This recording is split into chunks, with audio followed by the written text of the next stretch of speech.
Lors d'un BBQ, mon père, ivre, m'a lancé, tu es un accident, je voulais un fils. Je n'ai pas bronché. J'ai répondu, ma mère m'a dit autre chose avant de mourir. Veux-tu que je lise sa lettre? Sa main s'est mise à trembler. Tu sais que tu étais un accident, n'est-ce pas? Je voulais un fils. Mon père m'a dit ça en face, devant 31 membres de la famille, après avoir bu 6 Cronenbourg. Debout sur la pelouse que ma mère avait plantée, chaque hortensia à la main. La fumée de son nouveau barbecue Weber s'enroulait derrière lui comme un halo qu'il ne méritait pas. Tante Carole a laissé tomber son assiette en carton. La salade de pommes de terre a atterri sur l'herbe. 31 têtes se sont tournées. Personne ne respirait. Je n'ai pas bronché. J'ai dit, c'est drôle, maman m'a dit quelque chose de différent avant de mourir. Tu veux que je lise sa lettre? Sa main s'est mise à trembler. Cette lettre contenait une vérité que mon père avait enterrée pendant 30 ans. Et elle n'a pas seulement gâché son 14 juillet. Elle a défait chaque mensonge qu'il avait raconté sur ma mère, sur moi, et sur le nom qui figurait réellement sur le titre de propriété de la maison qu'il appelait la sienne. Je m'appelle Amélie. J'ai 28 ans. Je suis infirmière en soins intensifs. Maintenant, laissez-moi vous ramener 3 ans avant ce 14 juillet, au jour où ma mère a reçu son diagnostic. La maison de la rue des Lilas était une bâtisse blanche au volet vert avec une grande véranda qui faisait le tour et qui grinçait à 3 endroits que ma mère connaissait par cœur. Elle enjambait la 2e et la 3e planche chaque matin quand elle sortait pieds nus pour arroser ses hortensias avant que mon père ne se réveille. Elle se déplaçait dans cette maison comme quelqu'un qui essaie de ne pas être entendu. J'ai grandi en pensant que c'était normal. Mon père, Rémi Dubois, avait un fauteuil relax en cuir dans le salon, marron foncé, craquelé aux accoudoirs, positionné en plein centre, face à la télévision. Personne ne s'y asseyait, ni ma mère, ni moi, pas même l'oncle Bernard quand il venait nous voir. C'était implicite. Ce fauteuil était son trône, et nous nous arrangions autour. Il contrôlait tout. Le thermostat, 19 en hiver, 24 en été. Et si vous y touchiez, que Dieu vous vienne en aide. La télécommande, la liste de courses, le planning des dîners. Ma mère cuisinait ce qu'il voulait, quand il le voulait, et débarrassait les assiettes avant même qu'il n'ait à le demander. Elle n'a jamais eu son propre compte en banque. Son nom ne figurait pas sur le compte courant. Elle lui demandait de l'argent pour les courses chaque lundi matin, et il sortait les billets de son portefeuille un par un, les comptant à voix haute comme si elle était une caissière rendant la monnaie. Je n'ai réalisé que les autres familles ne fonctionnaient pas comme ça que vers l'âge de 14 ans, en passant un week-end chez une amie et en voyant sa mère passer une carte de crédit chez Monoprix sans appeler personne d'abord. La maison elle-même était magnifique. Ma mère l'avait rendue ainsi. Les jardinières aux fenêtres, le jardin d'herbes aromatiques le long du mur sud, la balancelle qu'elle avait trouvée dans un vide-grenier. Elle mettait tout ce qu'elle ne pouvait pas dire à voix haute dans cette maison. Et mon père l'appelait la sienne. Mon toit, mes règles, disait-il si l'un de nous avait une opinion. Ça ne te plaît pas? Voilà la porte. Je ne savais pas encore ce que j'apprendrais finalement. Que ce toit n'était pas du tout le sien. Rémi Dubois n'était pas un homme compliqué. Il croyait en 3 choses avec une certitude absolue. Qu'il était le chef de famille. Que les femmes avaient des rôles de soutien, et que quiconque contestait l'un ou l'autre de ces points manquait de respect. Qu'est-ce que les femmes y connaissent? Était son refrain. Il le disait au dîner quand ma mère suggérait de renégocier le prêt. Il le disait lors d'un repas de famille à la Toussaint quand sa cousine Hélène abordait la politique. Il me l'a dit quand je lui ai annoncé que j'avais été accepté à l'école d'infirmière de la région. Infirmière? Alors tu vas vider des bassins? Super carrière pour une fille, j'imagine. Ma mère ne discutait jamais. Quand il élevait la voix, elle se figeait. Les épaules rentrées, les mains jointes sur ses genoux, les yeux fixés sur la nappe. Je pensais qu'elle était patiente. Je comprends maintenant qu'elle se mettait en sécurité. Il y a une nuit que je ne peux oublier. J'avais 16 ans. Il était rentré du travail de mauvaise humeur. Quelque chose à propos d'une commande de pièces qui avait mal tourné au magasin, et il s'en est pris à moi. Mes notes, mes amis, la longueur de mon short. Sa voix remplissait la cuisine comme un système de haute pression. Je me tenais au comptoir, agrippant le bord, refusant de pleurer, et j'ai vu ma mère. Elle était assise à la table derrière lui. Et juste une seconde, une demi-seconde, ses épaules se sont relâchées, elle a expiré. Un soulagement, parce que c'était moi, pas elle. Puis ses yeux ont croisé les miens, et le soulagement s'est transformé en quelque chose pour lequel je n'ai pas eu de mots avant d'être bien plus âgé. La culpabilité. Une culpabilité profonde et corrosive. Cette nuit-là, elle est venue dans ma chambre après qu'il se soit endormi dans son fauteuil. Elle s'est assise au bord de mon lit et a murmuré « Je suis désolé de ne pas pouvoir te protéger comme je le devrais. » Je lui ai dit que ce n'était pas grave. Ça l'était. L'appel est arrivé un mardi de mars. Je venais de finir mon stage clinique, 12 heures debout dans l'unité de soins continus, et j'étais assise dans ma Renault Clio sur le parking de l'hôpital avec un café froid dans le porte-gobelet quand le nom de ma mère s'est allumé sur mon téléphone. Cancer du pancréas. Stade 3. Elle l'a dit comme elle disait tout ce qui était difficile. Doucement, comme si elle s'excusait pour le dérangement. Le médecin dit qu'on devrait parler des options de traitement. Je ne voulais pas te déranger pendant ton service. J'ai conduit directement chez moi, 2 heures sur l'autoroute, les deux mains crispées sur le volant. Quand je suis arrivé, mon père était dans le garage, pas avec elle. Dans le garage, la porte à moitié ouverte, une Cronenbourg sur l'établi, en train de polir les chromes de son Peugeot 5008. Il polissait cette voiture chaque samedi comme si elle lui devait quelque chose. Il ne manquait jamais une semaine. Mais pendant les 14 mois de chimio et de radiothérapie de ma mère, il ne l'a pas conduite à l'hôpital une seule fois. Pas une seule fois. Je le faisais, chaque mardi et un jeudi sur 2. Je passais la prendre dans ma Clio, l'aidais à monter sur le siège passager, je tenais un sac en plastique sur mes genoux au cas où la nausée la prendrait avant qu'on arrive. J'attendais dans la salle d'attente en lisant mes notes de pharmacologie pendant qu'il lui injectait du poison dans les veines, puis je la ramenais à la maison, l'aidais à se coucher et laissais un verre de limonade sur la table de nuit. La contribution de mon père était de se plaindre que le dîner était en retard. Pendant ces mois, quelque chose a changé entre ma mère et ma tante Carole. Les appels téléphoniques sont devenus plus longs. Parfois, j'entrais dans la cuisine et ma mère baissait la voix et disait « Je te rappelle, Carole ». Puis elle me souriait comme si de rien n'était. Je pensais qu'elle se comportait juste comme des sœurs. Je n'avais aucune idée qu'elle construisait quelque chose. Ma mère est morte un dimanche d'octobre. L'infirmière des soins palliatifs a dit que c'était paisible, et je l'ai cru parce que je tenais la main de ma mère quand c'est arrivé, et j'ai senti le moment exact où elle a cessé de serrer la mienne. Mon père était en bas, à regarder le football.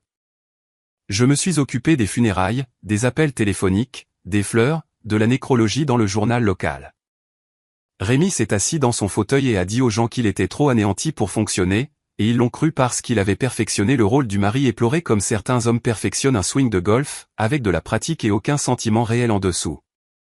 5 mois plus tard, il a présenté Delphine. Elle est arrivée à un dîner du dimanche vêtue d'un pull en cachemire blanc et de talons qui claquaient sur le parquet de ma mère. Elle s'est assise à la place de ma mère à table, celle la plus proche de la cuisine, celle où ma mère s'était assise pendant 30 ans. Et Rémi n'a même pas scié. Il a découpé le rôti comme si c'était une fête. Delphine Kessler, 40 ans, agent immobilier, mèche blonde et un sourire qui calculait la superficie. Après le dîner, Rémi a fait glisser un dossier cartonné sur la table vers moi. Juste quelques papiers administratifs pour la succession de ta mère. Des trucs d'avocat. Signe où il y a les onglets et on en aura fini. J'étais épuisé. J'étais en deuil. J'avais 25 ans et je venais de passer 14 mois à regarder ma mère disparaître. J'ai signé la plupart des pages sans les lire. Il y avait environ 8 ou 9 formulaires. J'en ai parcouru 6 ou 7, puis mon beeper s'est déclenché. Service de nuit, soins intensifs, un patient en arrêt cardiaque. J'ai laissé les dernières pages non signées et je lui ai dit que je finirais la semaine suivante. Une de ces pages non signées était un acte de renonciation. Je ne le savais pas à l'époque. La procuration expirée que j'avais signée par accident était déjà nulle. Rémi ne s'en était tout simplement pas rendu compte. Rémi n'a pas perdu de temps. Quelques semaines après ce dîner, les appels ont commencé. Mais pas à moi, à tout le monde. L'oncle Bernard a reçu le premier. Puis la cousine Pascale, puis les voisins de la rue des Lilas, puis les femmes de l'ancien groupe de l'église de ma mère. La version de l'histoire de Rémi était la suivante: sa fille, pour qui il avait tout sacrifié et qu'il avait élevé, l'avait abandonné dans son deuil, ne l'appelait pas, ne lui rendait pas visite, ne venait même pas dîner. La vérité, c'est que je travaillais 4 nuits par semaine et que je passais mes jours de congé à dormir ou à pleurer dans mon appartement. Mais la vérité ne voyage pas aussi vite qu'une histoire de victime racontée par un homme à la voix grave et au timing parfait. L'oncle Bernard m'a envoyé un texto un mercredi soir à 23 h, juste après que j'ai perdu un patient. Mes mains sentaient encore les gants en nitrile. Le message disait: ton père est seul, Amélie. Il a perdu sa femme. Ne sois pas égoïste. Puis un autre 2 minutes plus tard, un lien vers un article intitulé « Quand les enfants adultes abandonnent leurs parents âgés, une crise croissante ».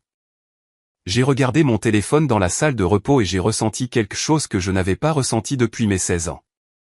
Ce vieux sentiment familier de me sentir diminué, comme si j'étais le problème. J'ai tapé une réponse, je l'ai effacée, j'en ai tapé une autre, je l'ai effacée aussi. Que dites-vous à un oncle qui vous connaît depuis toujours mais qui ne vous a jamais demandé votre version de l'histoire? J'ai appelé l'oncle Bernard le lendemain matin et j'ai essayé d'expliquer les gardes, l'épuisement, le fait que Rémi ne m'avait jamais rendu visite une seule fois. Bernard a écouté pendant environ 45 secondes, puis a dit: c'est ton père, Amélie. On n'en a qu'un. Après ça, j'ai arrêté d'essayer d'expliquer. Il y a une différence entre les gens qui ne comprennent pas et les gens qui ne veulent pas comprendre. Je ne savais pas encore que Rémi préparait quelque chose de spécifique. Que cette campagne de dénigrement n'était pas du chagrin. C'était de la stratégie. Je suis retourné à la maison de la rue des Lilas en avril pour récupérer une boîte d'affaires de ma mère que j'avais laissée dans le placard à l'étage. De vieux albums photos principalement, et une écharpe qui sentait encore son Chanel numéro 5. La porte d'entrée n'était pas verrouillée. Je suis entré et je me suis arrêté 3 pas après le seuil. Le salon semblait le même. Le fauteuil de Rémi. La télé en sourdine. Des canettes de bière sur la table d'appoint. Mais quelque chose était différent dans l'air. Un parfum différent. Quelque chose de sucré et de synthétique. Je suis monté. La porte de la chambre de mes parents était ouverte. La photo de mariage qui avait été accrochée au-dessus de la commode depuis aussi longtemps que je pouvais me souvenir, ma mère dans une simple robe ivoire, riant, la main sur la poitrine de mon père, avait disparu. Le clou était encore dans le mur. À sa place, Delphine avait accroché une estampe encadrée d'un coucher de soleil sur la plage. La coiffeuse de ma mère, celle en chêne avec le miroir ovale, celle où elle s'asseyait chaque matin pour mettre son rouge à lèvres, même quand elle était trop malade pour quitter la maison, était couverte des affaires de Delphine. Brosse, poudrier, un flacon de brume corporelle, là où se trouvait le Chanel numéro 5 de ma mère. Delphine est apparue depuis la salle de bain principale en peignoir éponge, s'essuyant les cheveux. Elle m'a regardé sans surprise. « Oh, ton père a dit que ça ne te dérangerait pas. » J'ai entendu la voix de Rémi du bas de l'escalier. « Amélie, arrête de fouiner. Ce n'est plus ta chambre. » J'ai failli partir. J'ai failli prendre ma boîte et m'en aller. Mais je suis passé par le salon en sortant. Et là, sur la table basse, glissé sous un programme télé, il y avait un dossier avec le logo d'une agence immobilière. L'agence de Delphine. À l'intérieur, une analyse comparative du marché pour le 414 rue des Lilas. Valeur estimée, 280 000 €. Il ne se contentait pas de tourner la page sur ma mère. Il vendait sa maison. C'est la première fois que j'ai pensé, il n'est pas seulement cruel. Il prépare quelque chose. 2 semaines plus tard, Rémi m'a appelé. La première fois en des mois qu'il composait mon numéro au lieu de celui de l'oncle Bernard. Viens dîner vendredi, a-t-il dit. Delphine fait un rôti de bœuf. L'invitation seule aurait dû être un signal d'alarme. Mon père ne m'avait jamais invité à dîner. Il l'annonçait ou il s'y attendait, mais il ne demandait pas. J'y suis allé quand même. La table était mise pour 3. Delphine avait sorti des serviettes en tissu et une bougie. Une mise en scène, ai-je réalisé plus tard, comme si elle faisait visiter une maison. Le rôti de bœuf était correct. Le vin était bon marché. Mon père se tenait à carreau, ce qui signifiait qu'il ne m'avait interrompu que 2 fois. Une fois les assiettes débarrassées, Rémi a attrapé derrière sa chaise un autre dossier cartonné, le même que la fois précédente. Il l'a placé entre nous sur la table, bien droit par rapport au bord, comme si de rien n'était. L'avocat a dit qu'on avait oublié un formulaire la dernière fois.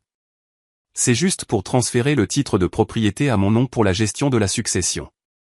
Un truc standard. J'ai ouvert le dossier. Une seule page, avec en tête, acte de renonciation. En dessous, en langage clair, transfert de tout droit, titre et intérêt sur le bien immobilier 6 au 414 rue des Lilas de la succession d'Hélène Moreau-Dubois à Rémy A. Dubois. Je l'ai lu 2 fois. Delphine est apparue à mon coude avec un stylo. C'est vraiment standard, Amélie. J'en vois tout le temps dans l'immobilier. J'ai regardé mon père. Il m'observait avec cette expression que j'avais vue 1000 fois, celle qui signifiait « fais ce que je dis et ne pose pas de questions ». J'ai besoin de le faire vérifier par mon propre avocat, ai-je dit. Sa mâchoire s'est crispée. Un avocat? Tu ne fais pas confiance à ton propre père? Si ce ne sont que des papiers, ai-je dit, alors il n'y a pas d'urgence.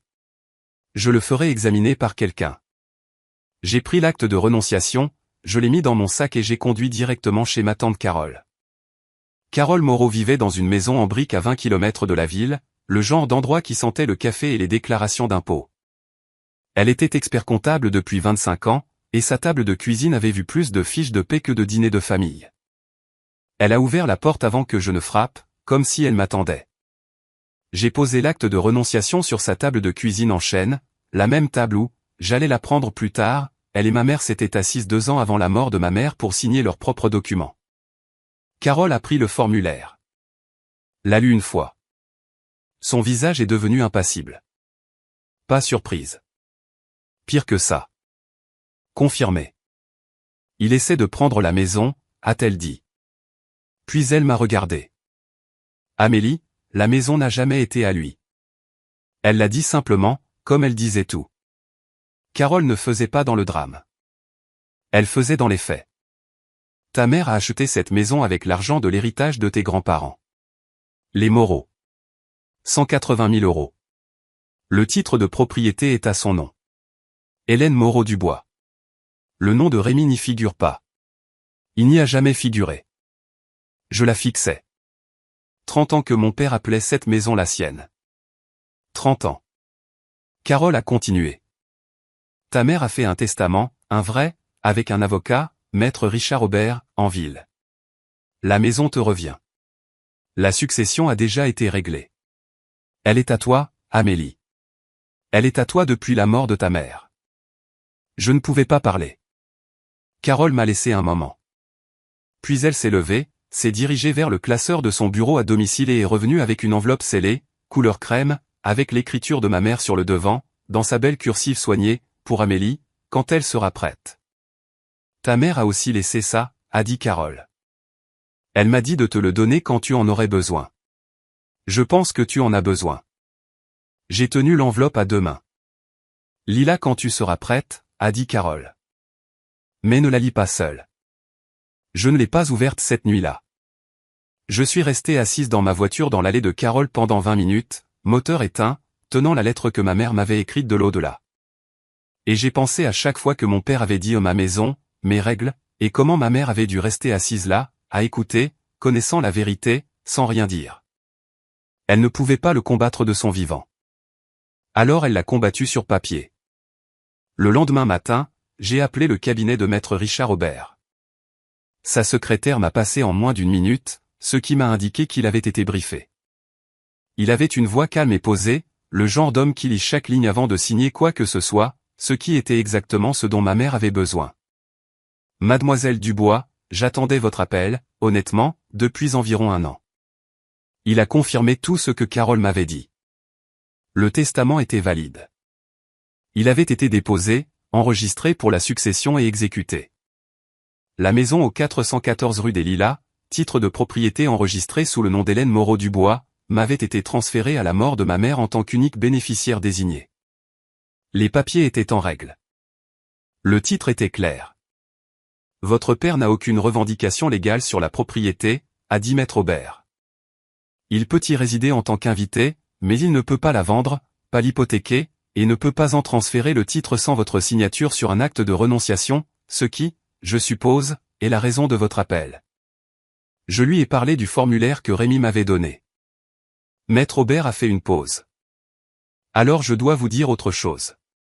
Il y a environ 18 mois, avant le décès de votre mère, un responsable de prêt du Crédit Régional m'a contacté parce que quelqu'un avait demandé une deuxième hypothèque sur le 414 rue des Lilas. Le demandeur était Rémi Dubois. La banque l'a signalé parce que son nom ne figurait pas sur le titre de propriété. Ils ont rejeté la demande. Mon estomac s'est noué. Votre mère l'a découvert, a dit Maître Aubert. C'est là qu'elle a appelé Carole. C'est là que nous avons finalisé le testament et mis en place la fiducie. La fiducie? Je n'étais même pas encore arrivé à cette partie. 220 000 €, a dit Maître Aubert. Détenu dans une fiducie révocable, vous nommant comme bénéficiaire, financé par l'héritage distinct de votre mère. Monsieur Dubois n'y a aucun accès et n'a aucune connaissance de son solde actuel. J'étais assise dans mon appartement, le téléphone collé à mon oreille, faisant les calculs que ma mère avait fait alors qu'elle était mourante. Une semaine plus tard, Rémi a rappelé. Barbecue du 14 juillet, a-t-il dit. Toute la famille vient. Apporte ses papiers signés. Je lui ai dit que je serais là, mais que je n'apporterais pas ses papiers. J'apporterais ceux de ma mère. Le 14 juillet sur la rue des Lilas ressemblait à une carte postale.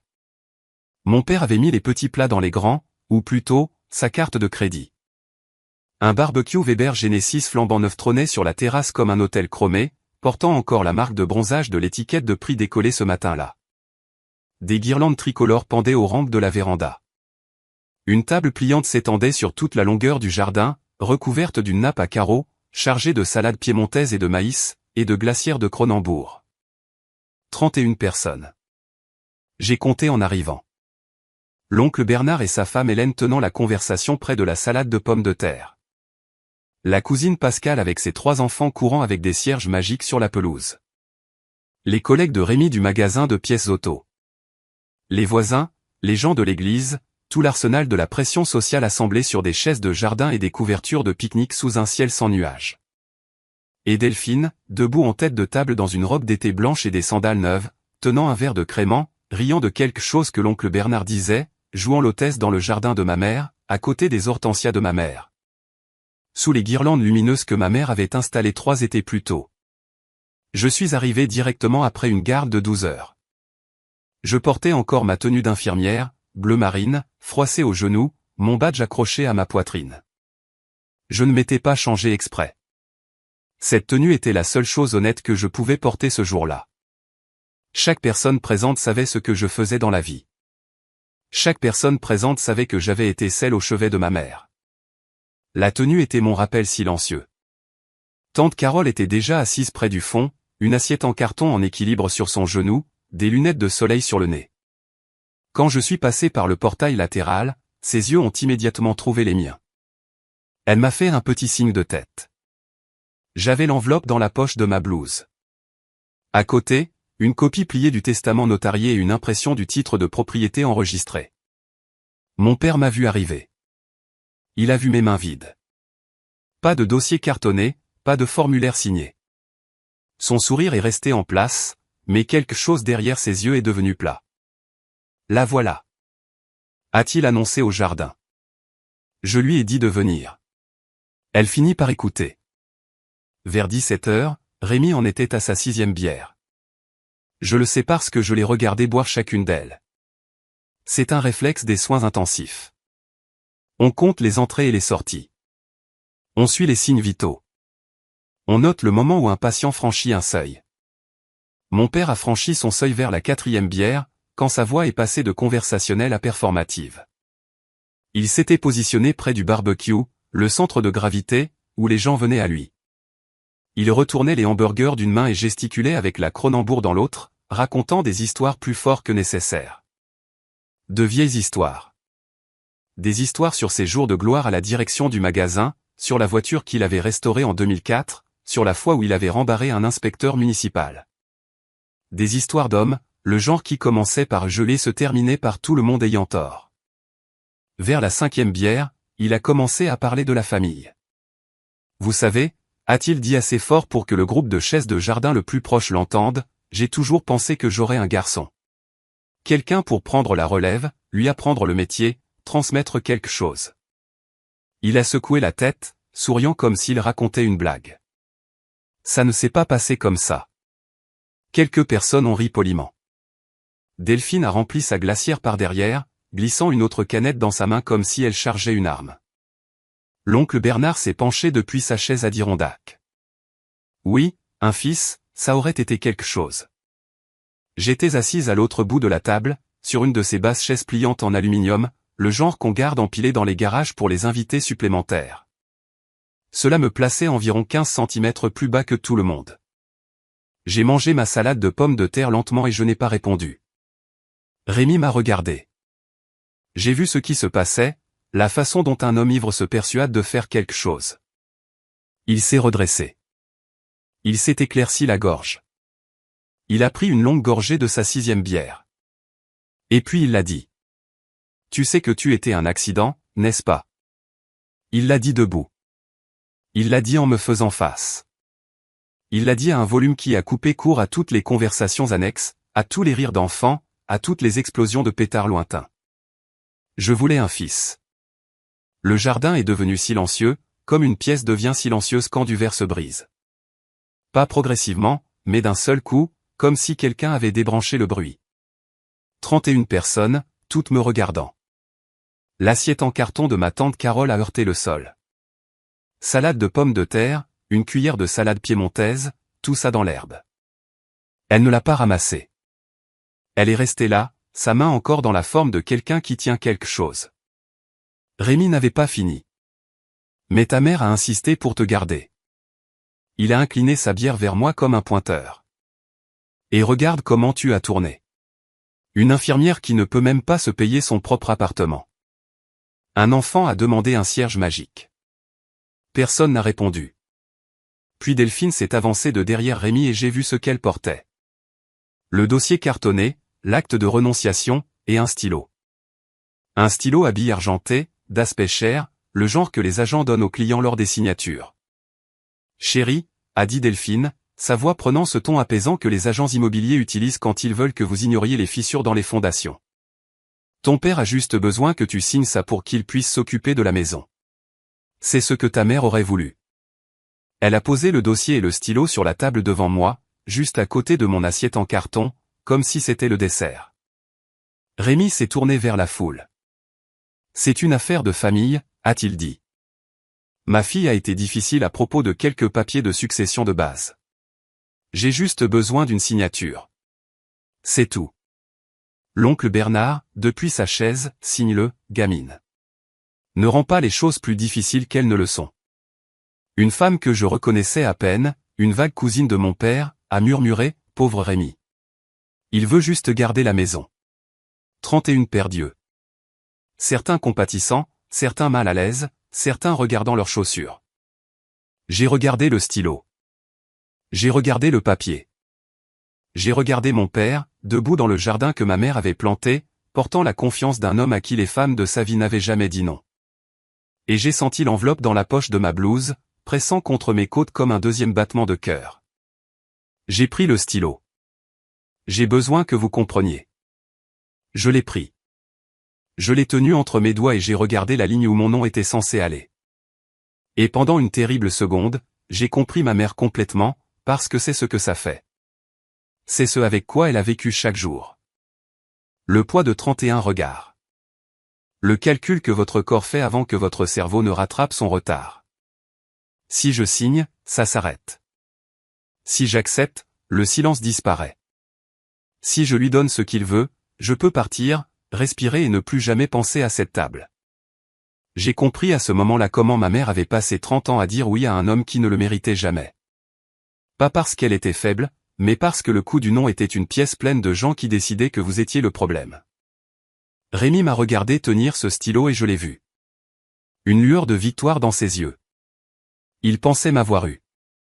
Il pensait que la pression, la foule et la cruauté imbibée de bière avaient fait ce qu'elle faisait toujours.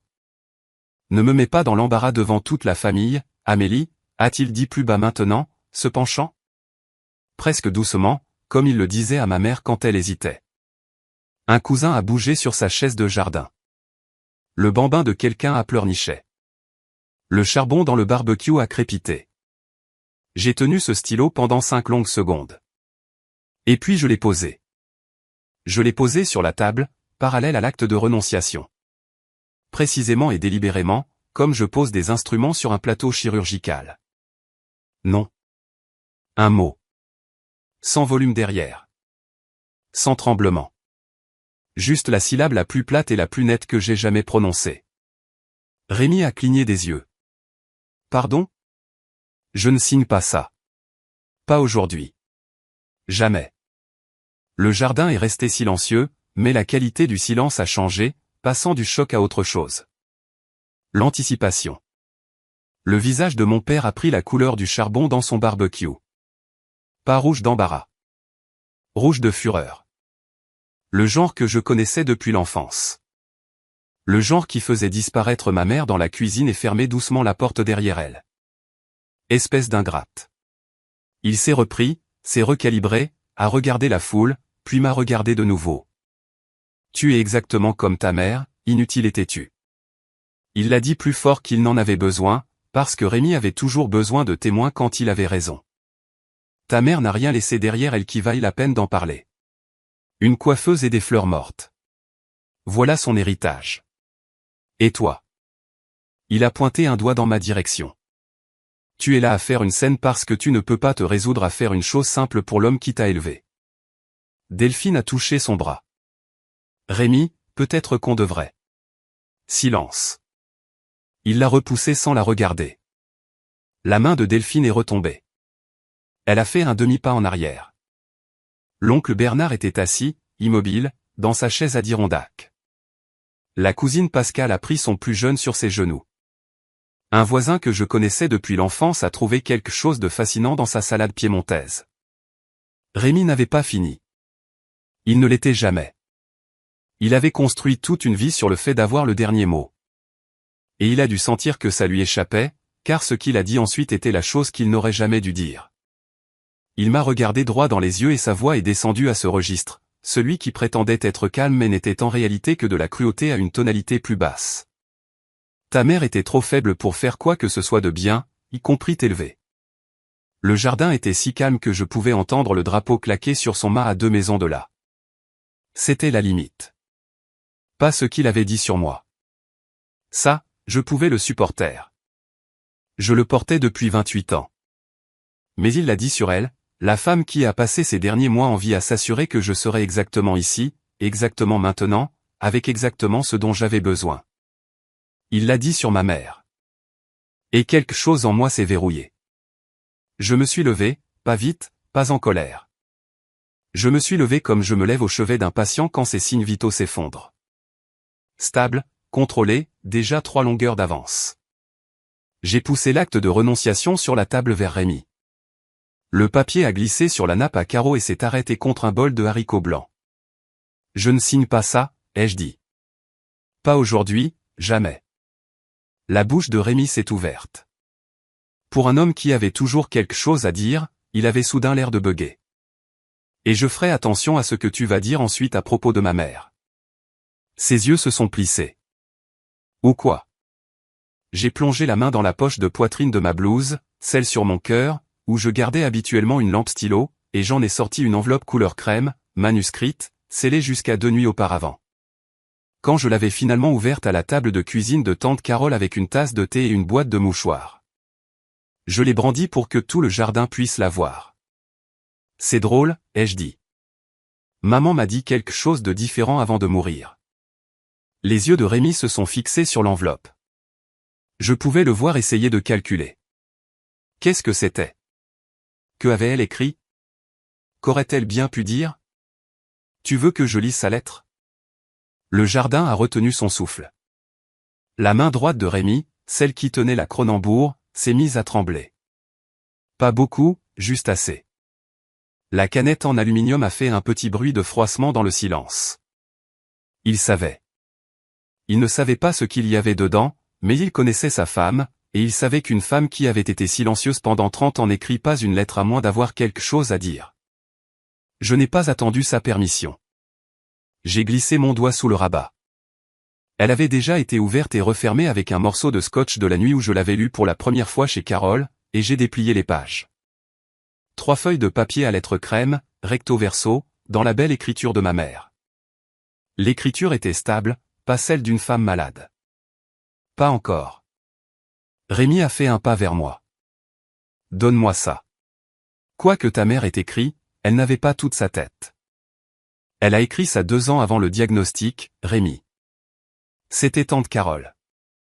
Elle n'avait pas bougé de sa place près du fond, mais sa voix apportait à travers le jardin comme si elle avait attendu cette fréquence exacte. J'étais là quand elle l'a écrite. Je l'ai vue la signer. L'oncle Bernard s'est tourné sur sa chaise. Carole, qu'est-ce qui se passe? Carole ne lui a pas répondu. Elle regardait Rémi. Rémi a arrêté de marcher. Il a regardé de Carole à moi, puis à la lettre, puis de nouveau à Carole. Sa langue a passé sur sa lèvre inférieure.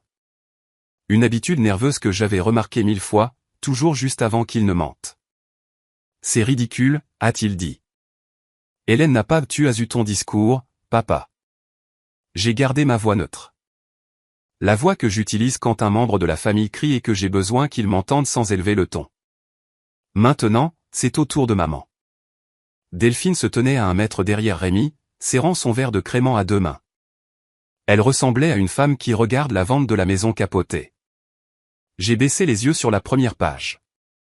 Une brise a traversé le jardin, chaude, sentant le charbon de bois, l'herbe coupée et les cierges magiques de quelqu'un, et elle a fait flotter les bords du papier dans mes mains.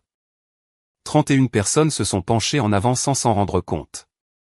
J'ai commencé à lire. Ma douce Amélie, ai-je lu à voix haute, et ma voix ne s'est brisée que sur le 2e mot. J'ai ravalé ma salive comme j'ai appris à ravaler les choses dans des pièces pleines de gens qui ont besoin de ma stabilité. Si tu lis ceci, c'est que je ne suis plus là.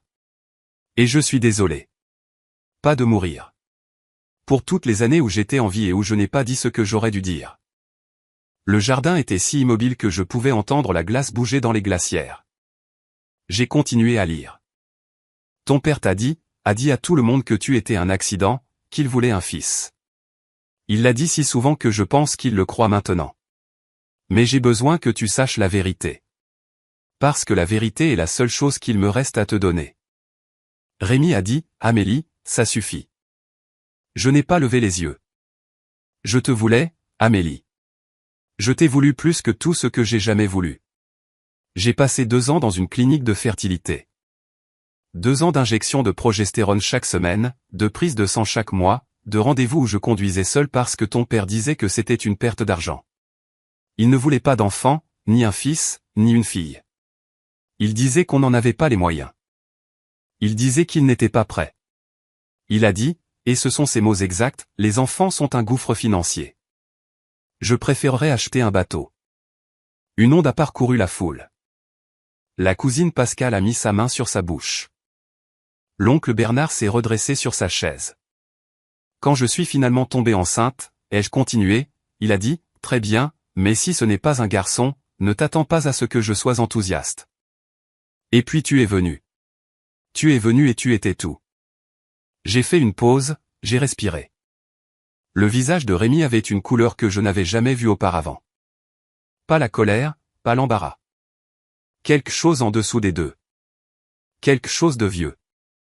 Il a dit à tout le monde que tu étais un accident, ai-je lu, parce que la vérité l'embarrassait. Qu'un homme qui se disait chef de maison ait dû être supplié par sa femme pour devenir père. Qu'il s'y soit opposé à chaque étape. Qu'il n'ait accepté que parce que je lui ai dit que je le quitterais s'il disait non une fois de plus. Carole a parlé depuis le fond du jardin. Calme. Final. Elle a écrit ça 2 ans avant le diagnostic, Rémi. Elle n'était pas confuse. Elle n'était pas sous médicaments.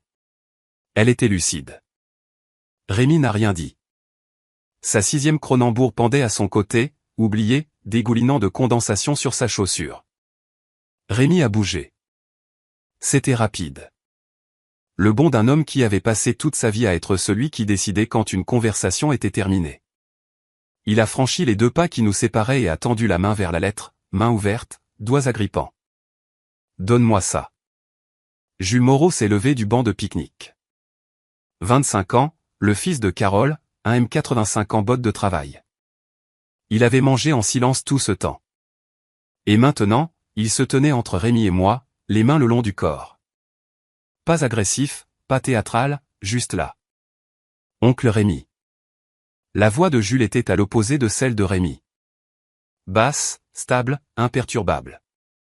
Laisse-la finir. Rémi a regardé Jules comme s'il avait été giflé par un meuble. Dans le monde de Rémi, les jeunes hommes n'interrompaient pas les hommes plus âgés. Ça n'avait pas de sens. Ça ne te regarde pas, gamin. C'est une réunion de famille, a dit Jules. On dirait bien que ce sont des affaires de famille. Rémi s'est tourné vers la foule, les bras écartés, cherchant du soutien. Personne ne va. C'est ma famille. Ma maison. Vraiment? C'était moi. 2 mots. Je n'ai pas élevé la voix. Je n'en avais pas besoin. Rémi s'est arrêté. Le mot m'a flottait dans l'air entre nous comme un défi. Et pour la première fois de ma vie, j'ai vu mon père l'entendre. L'oncle Bernard n'avait pas bougé de sa chaise Adirondack. Il regardait Rémi avec une expression que je n'avais jamais vue sur lui auparavant. Pas de la loyauté, quelque chose de plus proche du doute. Delphine avait reculé. Son crément abandonné sur la table. Elle se tenait près du portail latéral, serrant ses clés de voiture. Personne n'était plus du côté de Rémi dans le jardin. Pas littéralement. Les gens n'avaient pas bougé, mais la gravité s'était déplacée. 31 personnes regardaient mon père, et pour la première fois, elles ne levaient pas les yeux. Je suis passé à la 2e page.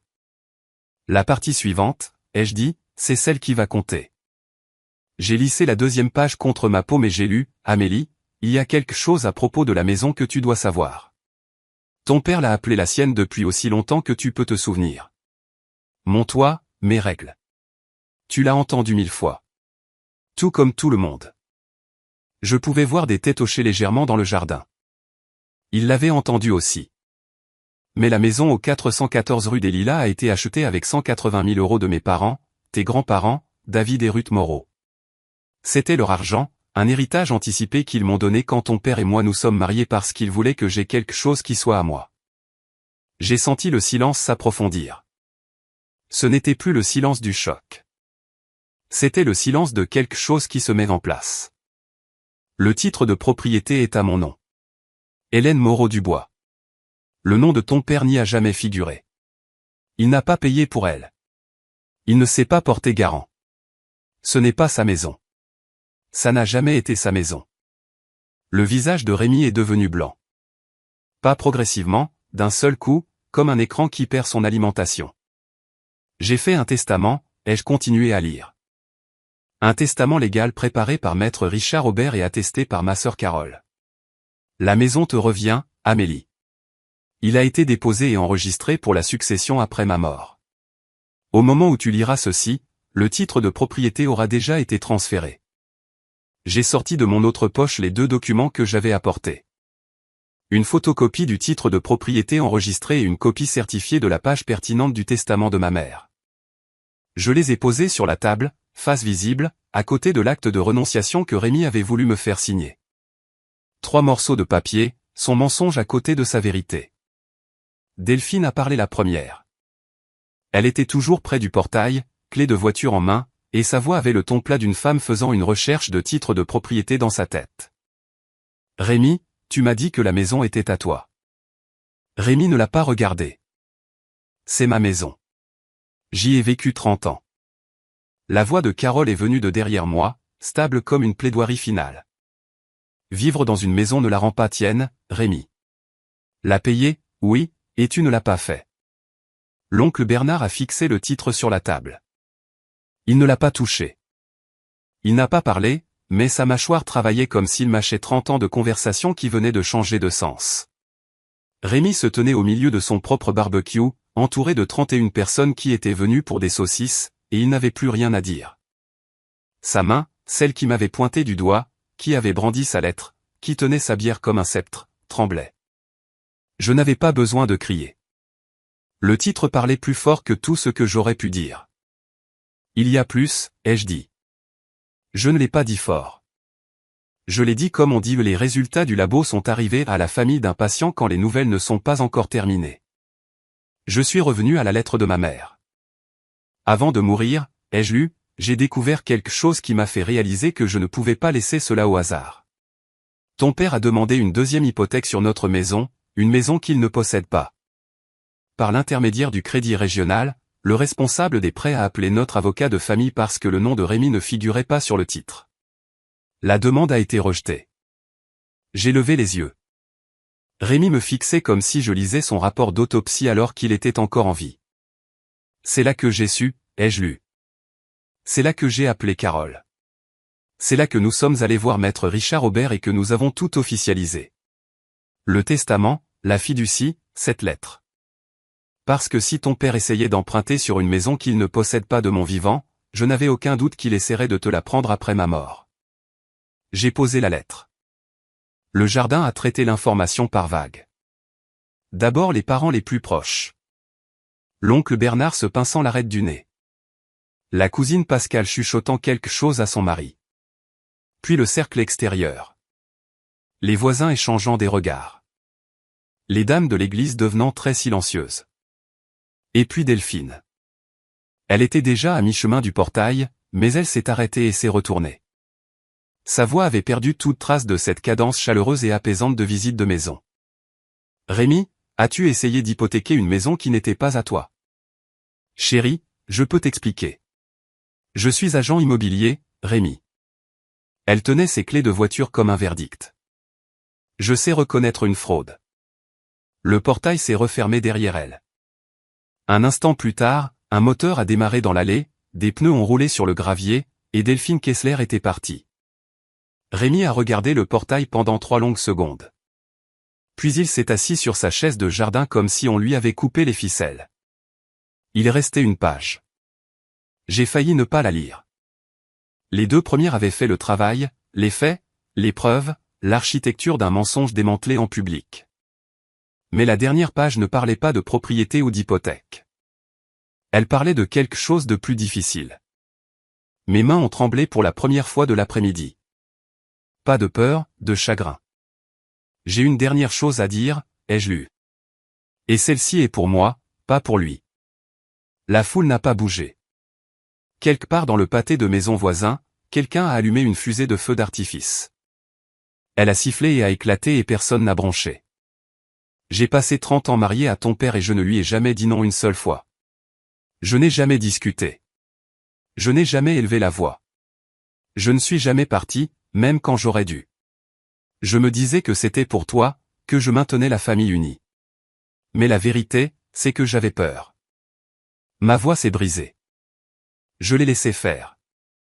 La chose dont j'ai le plus honte, la chose qui me tient éveillé à 3 heures du matin quand les analgésiques ne font plus effet, c'est que chaque fois qu'il criait sur toi au lieu de moi, une partie de moi était soulagée. Et puis je me détestais pour ça. À chaque fois. La cousine Pascale pleurait. Elle n'était pas la seule. L'oncle Bernard s'est levé de sa chaise, s'est dirigé vers le bord de la terrasse et s'est arrêté là, le dos tourné à tout le monde, les mains dans les poches, la tête baissée. Je ne peux pas changer ce que j'ai fait et ce que je n'ai pas fait, ai-je lu. Mais je peux te donner ce que je n'ai jamais eu. La maison est à toi. La fiducie que Carole m'a aidé à mettre en place, 220 000 €, c'est à toi aussi. C'est mes excuses et mon amour dans la même enveloppe. J'ai lu la dernière ligne lentement parce que ma mère l'avait souligné 2 fois. Tu n'étais pas un accident, Amélie. Tu as été la chose pour laquelle je me suis battu le plus fort. N'aie pas peur de dire ce que je n'ai jamais pu. Tu as le droit de dire non. J'ai plié la lettre. 3 feuilles de papier à lettres crème, de retour dans l'enveloppe. De retour dans ma poche, contre mon cœur. Rémi était assis sur sa chaise de jardin avec sa 6e bière qui fuyait sur l'herbe à côté de lui, entouré de 31 personnes qui ne pouvaient plus le regarder dans les yeux. Il n'a pas dit un mot. Pendant un long moment, les seuls sons étaient le drapeau à 2 maisons de là et un chien qui aboyait quelque part dans la rue voisine. Le barbecue fumait encore. La nourriture était toujours sortie. Les guirlandes lumineuses que ma mère avait accrochées commençaient à briller dans le ciel du début de soirée. Personne n'est parti. Personne n'a parlé. C'était comme si tout le jardin retenait son souffle, attendant de savoir quel genre de famille ils allaient être maintenant. Rémi a regardé autour de lui. Il a tourné la tête lentement, cherchant les visages qui avaient toujours été de son côté.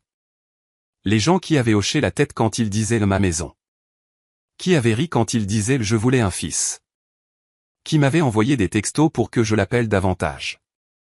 Personne n'a croisé son regard. La vague cousine qui avait murmuré au pauvre Rémi et 10 minutes plus tôt était assise avec son assiette sur les genoux, fixant l'herbe. Ses yeux étaient rouges. Rémi a essayé. Vous allez tous croire une femme morte plutôt que moi. C'est tombé comme une pierre dans un étang. Des ondulations, puis le silence. Personne n'a répondu. Jules a dit depuis le banc de pique-nique, sans chaleur, on va croire un testament notarié et un titre de propriété, oncle Rémi. Carole s'est avancée, s'arrêtant à côté de moi. Elle ne m'a pas touché, mais je pouvais sentir sa stabilité comme un mur. Rémi, a-t-elle dit, Maître Aubert a tous les documents originaux. Je te suggère de contacter ton propre avocat. Une pause. Tu vas en avoir besoin. J'ai rassemblé les papiers de la table, le titre, le testament, l'acte de renonciation non signé, et je les ai empilés proprement. J'ai remis la lettre dans la poche de ma blouse.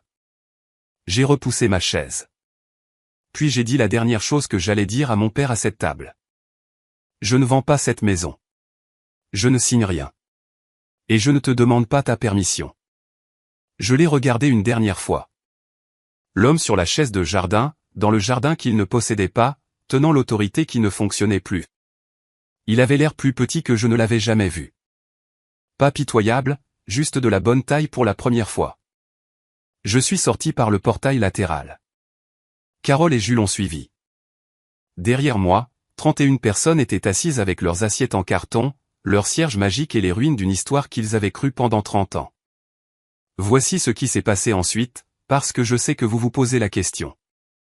Maître Aubert a envoyé une lettre officielle à Rémi le lundi suivant. Courrier recommandé avec accusé de réception.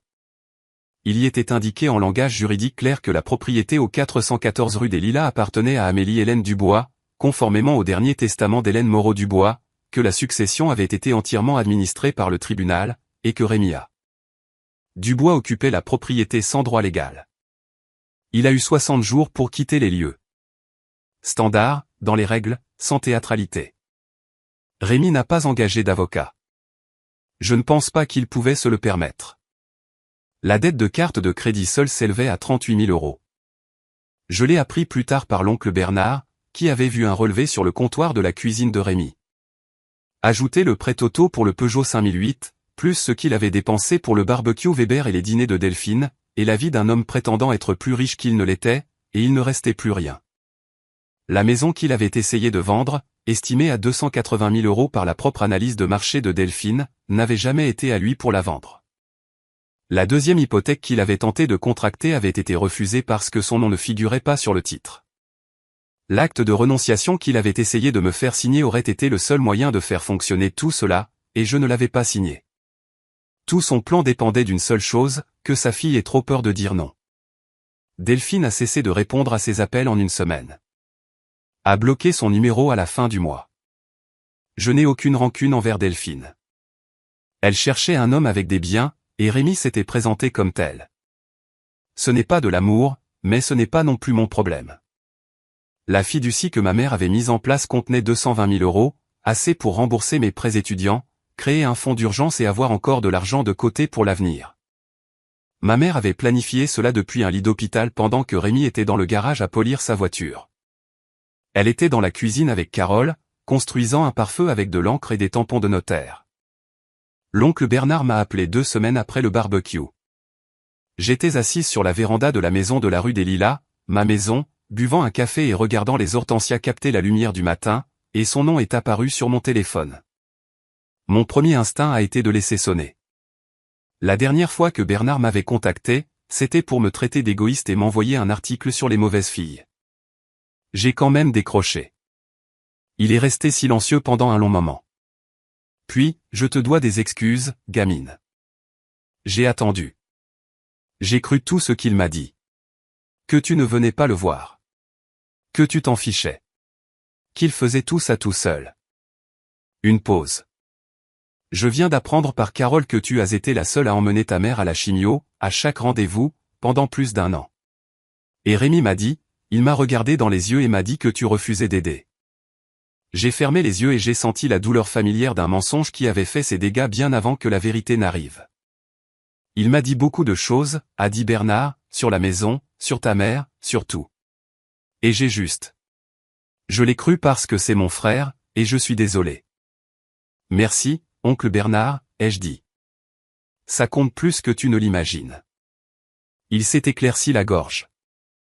Une dernière chose. Il y a quelques mois, il m'a demandé de co-signer un prêt personnel de 20 000 €.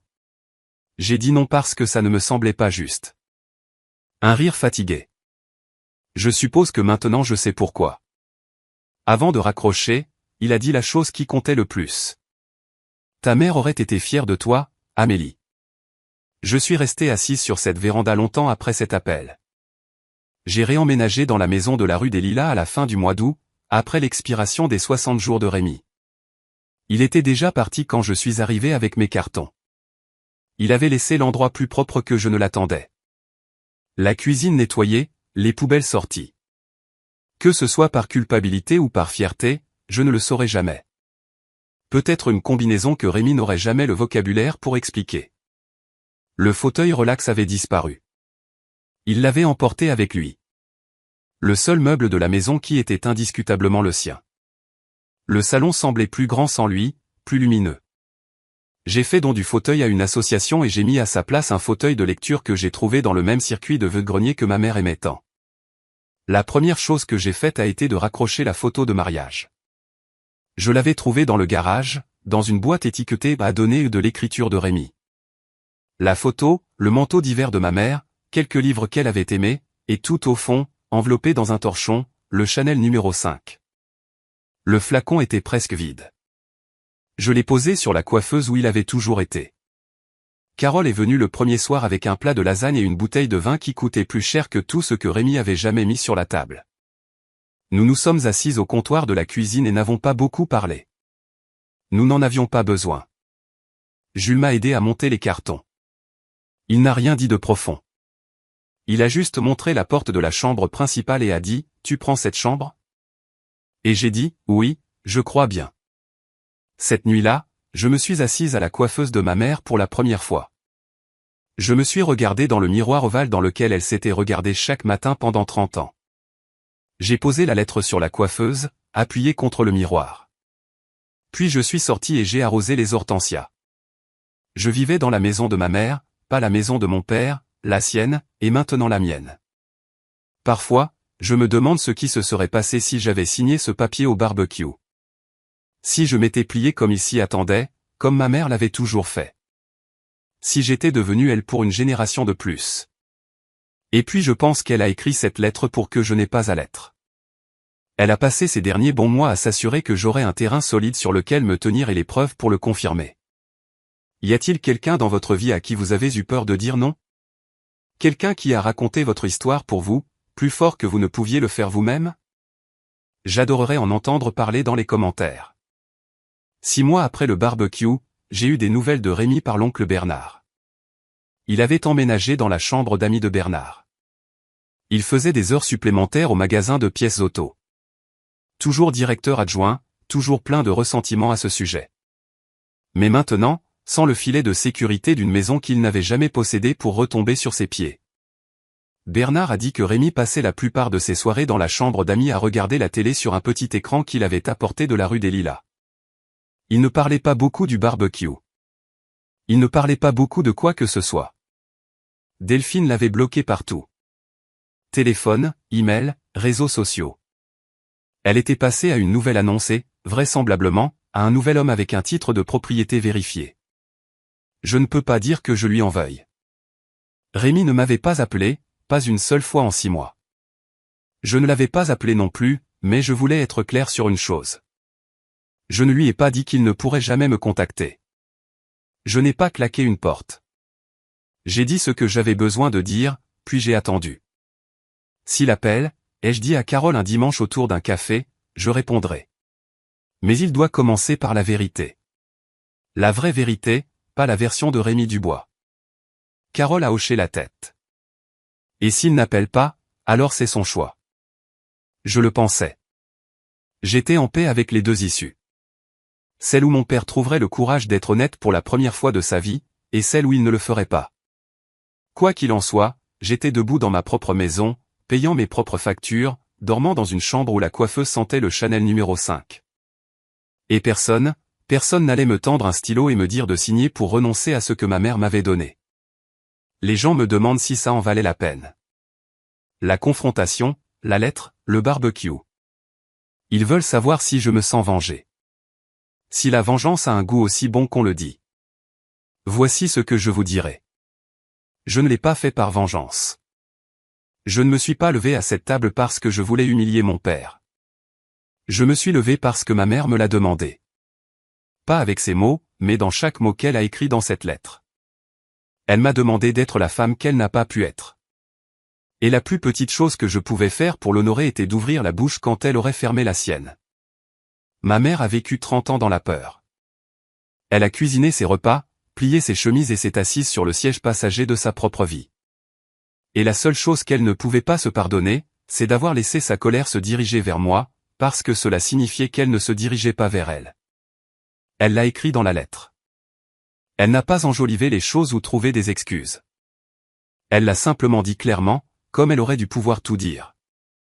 Je ne déteste pas mon père. Je veux être clair à ce sujet.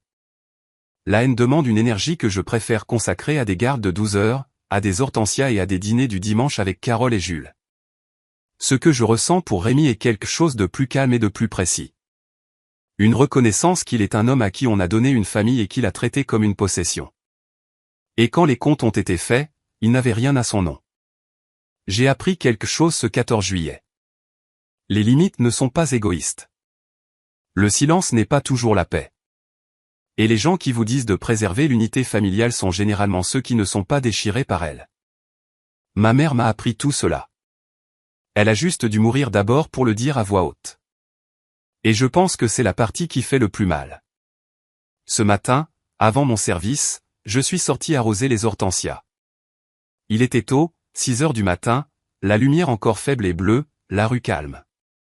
Je me tenais dans le jardin, pieds nus, comme le faisait ma mère, enjambant la 2e et la 3e planche de la véranda par habitude, même si je les avais réparées toutes les deux en septembre. Elle a planté ses buissons le premier printemps après leur emménagement. Rémi voulait les arracher, disait qu'il prenait trop de place dans le jardin, qu'il voulait de l'espace pour un barbecue et un jeu de fer à cheval. Ma mère a dit non. L'une des seules fois où elle l'a fait. Elle s'est tenue dans le jardin, de la terre sur les genoux et une truelle à la main, et a dit, ceci reste. Et ils sont restés pendant 30 ans. À travers chaque dispute et chaque silence et chaque fois que Rémi disait de ma maison au-devant des invités, ces hortensias ont continué à fleurir, bleus et violets et têtus et vivants. J'y pense beaucoup. Comment ma mère a perdu presque toutes les batailles de ce mariage, sauf les fleurs. Comment elle a choisi la seule chose pour laquelle elle était prête à se battre ici est accrochée des deux mains dans la terre. Elle n'a pas pu se mettre en sécurité, mais elle a gardé les hortensias, et elle a gardé le titre de propriété, et elle a gardé la lettre. J'ai fermé le tuyau d'arrosage et je me suis tenu dans le jardin, mon jardin. La maison brillait, blanche derrière moi, dans la lumière du matin. Si vous me demandiez si ce que j'ai fait était une vengeance, je dirais, non, ce n'était pas une vengeance. C'était une promesse que ma mère m'a fait tenir. Je pense qu'elle aimerait ça. Voilà mon histoire. Merci d'être resté jusqu'à la fin. Je sais qu'elle était longue, et je sais que certaines parties étaient difficiles à entendre. Yeah, Elles for étaient real. difficiles à He's just raconter. making food and making excuses. Like, bro, his water intake is insane.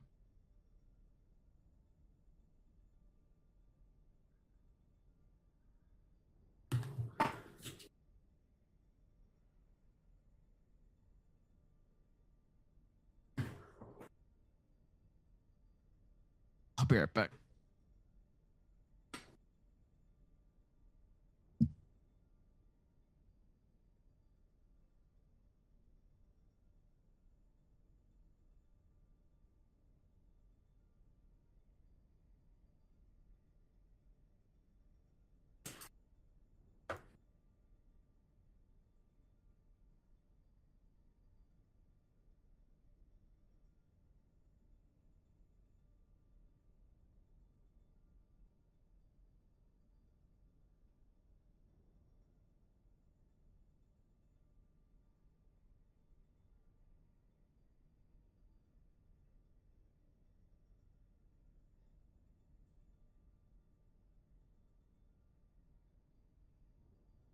Sorry, I'm back.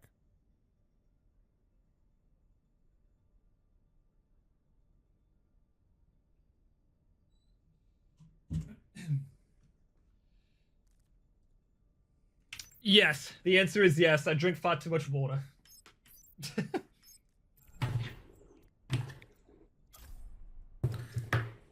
I am not making waffles, whoever asked me. I did. Oh. I'm No. like, he's making waffles in the other room, I swear. With how much I get up, you'd think so.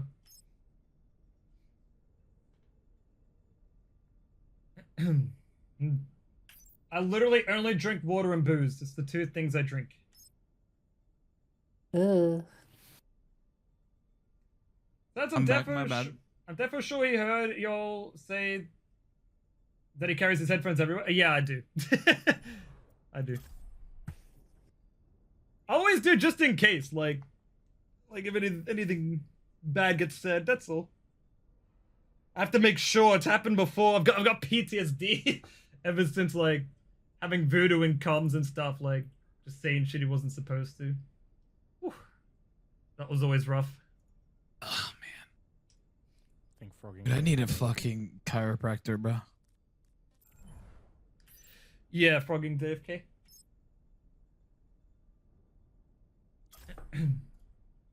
Huh?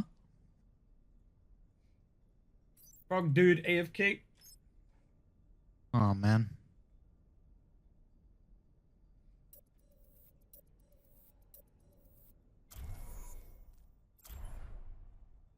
I don't even feel like there's a point going into skirmish. You know what? Is it chiropractor? You know how when you go to a gym, usually the mentality you should have is like don't look at anybody else, don't make fun of them. They probably won't do the same. But I get so nervous when I get on the treadmill. Yeah, no one cares. First of all, it's Gaim. Time? Get the fuck out of here, dude.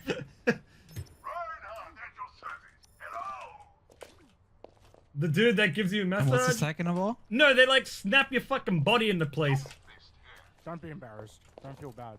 Like, everyone's there. What the fuck are we talking about? Eating hot Gym. dogs. Oh, I don't go to the gym. Oh. What were you saying? Don't feel embarrassed? What? I don't feel bad. I mean, Yeah, everyone- don't Oh, I feel tried embarrassed, to- literally no one I- cares. Yeah, I mean, I try, but like, it's anxiety. Half the people you're probably going to Anxiety. see are on roids anyway. Yeah, I mean, if you're feeling scared and like anxious, just go up to the most roided guy you can see and just ask him how he gets through the day. He'll help you. I'm sure. The amount of people that are like, oh, I just train every day, but it's like, no. It's like, yes, they train, but the roids is what actually puts them in that shape. Oh, yeah. I mean, even movie celebrities, like, all of them. Dude, I honestly just want to lose a bit of belly, bro. That's it. I can hop up now and get back to work. I got like 2.5 hours of work left. That's all good. No worries. The best mistake one could ever make.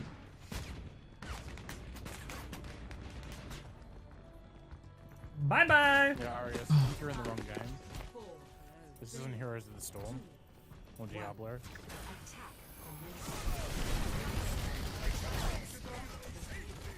Or your mom's basement.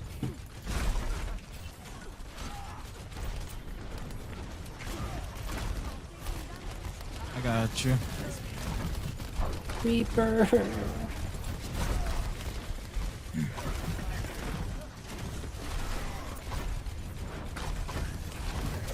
Oh, Jesus. Okay. Back it up, Zarya. I got you. Yeah, I got you.